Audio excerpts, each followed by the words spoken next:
Hello folks, Nabil from Auto Repair Champs. We got a 2013 Nissan Rogue.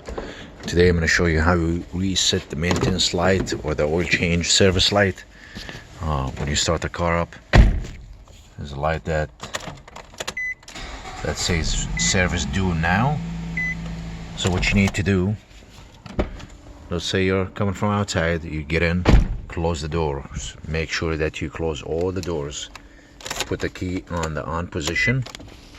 Don't start the car. It's just a switch with a click right before you start the car, so everything is on.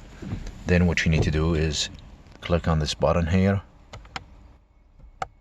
keep going until you get the settings, then twist clockwise, and then you go to maintenance, then you click, then you go to service, then click, and then you reset, and that's going to be 5,000 miles. If you need to change this, you go to this. In this case, we're going to go ahead and change this to 3,000. You come back, settings, service, and then you reset. It's been reset. That's it. Thanks for watching, folks. Have a great day.